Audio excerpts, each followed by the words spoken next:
The Lakers go into the Garden and do the impossible as they take down the Boston Celtics without LeBron James and Anthony Davis, in which is probably the most impressive team victory in the LeBron and AD era.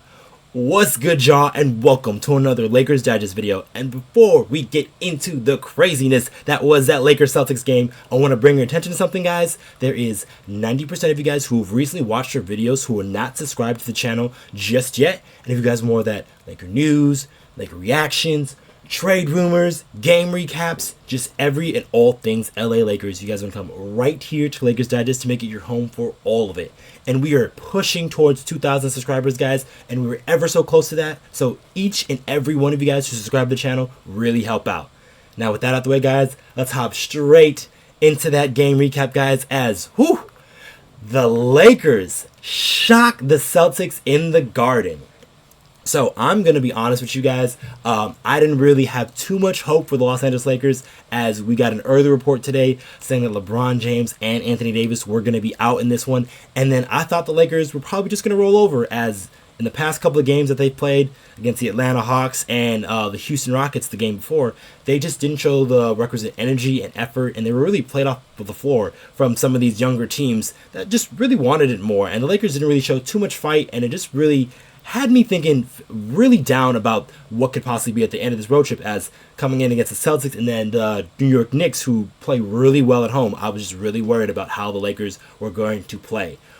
Boy, did they prove me wrong, as the Lakers came into Boston and take that W 114-105. Really played well defensively, played well all around. Everybody who played for the Los Angeles Lakers really made an impact in this one. And let's just get straight into it, because let's look at those stats for the Lakers, as Austin Reaves really led the way in this one. He had 32 points, a career high 7 made three-pointers to go along with 2 rebounds and 3 assists. D'Angelo Russell, while he did not shoot particularly well, especially from two-point area, he was 5 for 20 from the field, but was 4 for 8 from 3. He finished the game with 16 points, 8 rebounds, and 14 assists. Almost had a triple-double in this one. And then a guy who hasn't really been playing too much and really impressed me in this one, Jackson Hayes. He had 16 points to go along with 10 rebounds, a double-double, probably the best game that he has played as a Laker. And then just only in limited minutes due because he had to leave to injury in the second half, Jared Vanderbilt was electric in that first half with 10 points, 7 rebounds, 2 assists to go along with 3 steals. And then just like I said, everybody just top to bottom contributed. Taurean Prince had 11 points. Rui Hachimura had 15 points off the bench. Christian Wood, while he did not shoot particularly well, only shot 1 for 9 on the entire game. He still played with the right energy and effort when he was playing out there on the court. And then Max Christie was a nice solid help as well, contributing just 9 off the bench. So the Lakers from top to bottom were amazing. They had the right energy and effort, and you can tell from that first quarter that the Lakers were going to come in and mean business, because they really came out and punched the Celtics in the mouth, for lack of a better term, as they came in mostly like guys like Jared Vanderbilt, and then Austin Reaves hit 3 threes in that first quarter, and that really put the Lakers up in a lead in that first. And they haven't played too many good first quarters, and it was really nice to see, especially without LeBron James and AD. And then it's almost like the team had a freeing effect, as you know, you don't have to give the ball to LeBron James, you don't have to give the ball to Anthony Davis. You're just going out there and playing your game, because no one is coming in to expecting you to win, not really challenge that Celtics team, as they have the best record in the NBA. So by far, this is definitely hands down the victory of the season for the Los Angeles Lakers. And like I said, number one guy there, Austin Reaves, 32 points, 7 rebounds. This is the big reason why, for me, I don't want to trade a guy like Austin Reaves, just because of what he can do in these type of big game moments. I mean, going on the road in the Garden, a very hostile environment. Lakers and Celtics game always got something attached to them because of that storied rivalry. And Austin Reaves did not waver a second, as this guy was really taking it to him, and then he's been guarded by no slouch here. These are all world defenders, guys like Derek White, guys like Jrue Holiday, guys like Jaylen Brown, all had chances to guard up Austin Reaves, and they could not hang, as this guy was really tearing them up from three, and then also carving into the lane and really doing the things that he does very well.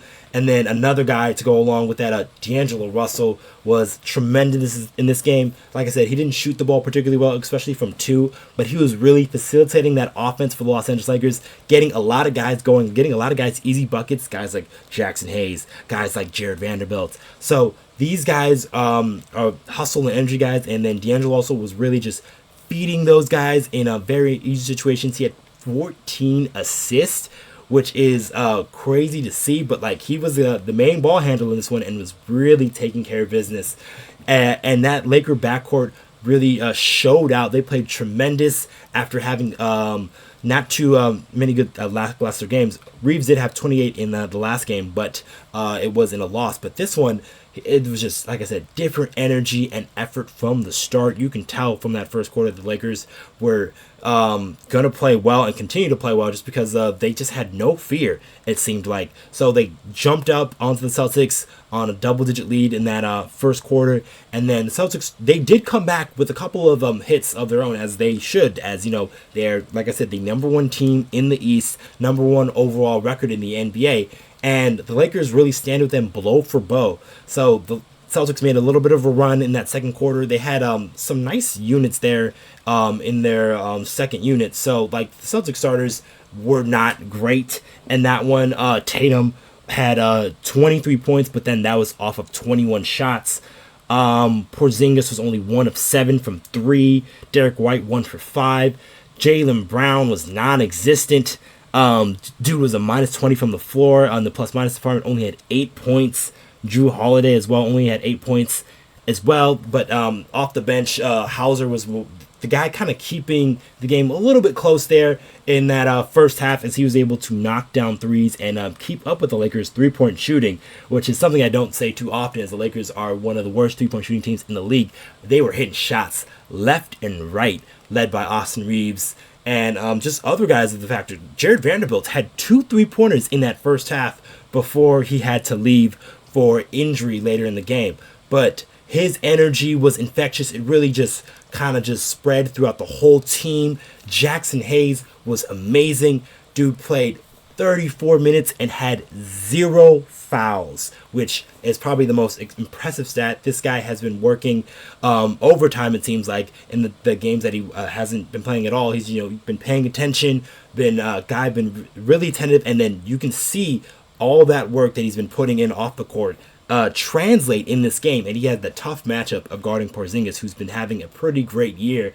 And he was right there with them, not fouling him, contesting shots, switching out to certain defenders. He switched out to Tatum a couple times, switched out to Brown. He's a guy that he's very athletic, so he can move his feet defensively. And that really showed up there in that first half, because I think guys like Jared Vanderbilt and Jackson Hayes, as they both had 3 steals, those are both in the first half, because the Celtics were turning over the ball left and right there in that first quarter, because the first 10 minutes of the game. That's why the Lakers were able to jump out to a lead there. So the Lakers had a nice lead. I think it was 60-46 at halftime there.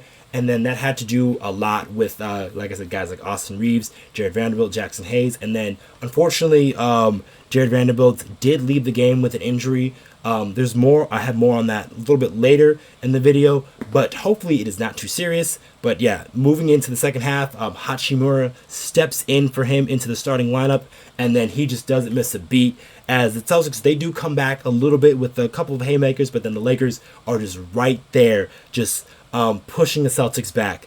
Austin Reaves continues his hot streak in that third quarter.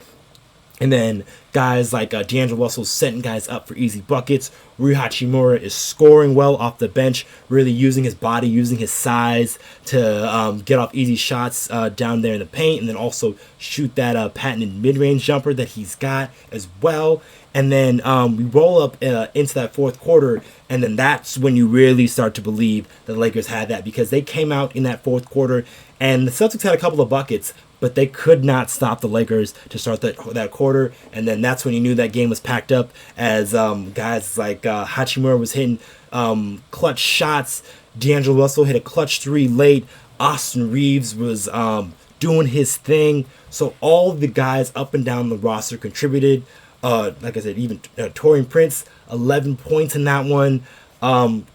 Christian Wood, like I said, he didn't shoot too well, but then he had the requisite energy and effort that you need to play in these type of games. Even if your shot's not falling, still get after it. Really go after those rebounds. Do the dirty work. Do the little things. And they were doing all of that, which made me really excited. And this is the thing that really kind of upsets Laker fans, just because when you have this kind of requisite energy and effort, you can compete in almost any game, even if shots are falling or not. And shots were falling for the Los Angeles Lakers, as if we want to look at that total three-pointers they had 19 three-pointers. They shot 19 for 36 from three. This doesn't happen too often for the Los Angeles Lakers, but when you're able to get this type of effort without LeBron James and Anthony Davis, this honestly has to put you just over the moon on this one, because they can have this type of effort in these type of games, these type of high energy, high impact games. Just input LeBron James and Anthony Davis and their usual, like LeBron's like 25, 7-7, and then AD's like 25 and 12 and a couple blocks. This is a dominant team right there. You don't got to make a move if you've got guys playing like this. This is what gets people excited. This is what people want to see. This type of energy and effort, because if you have this in most games, the Lakers will compete in most games and will have a better record just because of the way they're playing. Teams can't stop it. Like, the Lakers have very good players here. They just got to be fit in the right spots, and then have these bigger players like they've got, like Hachimura and Vanderbilt, play some more. But like I said, I had a little update on Vando a little bit. So there was a Vando update just because, like I said, he went out in that second quarter there, and then it was a non-contact injury. So that those things can be a little bit scary. But just early initial reports. This is from Mike Trudell, or excuse me, not that one, but here it is, Mike Trudell, and then he said so X-rays were negative.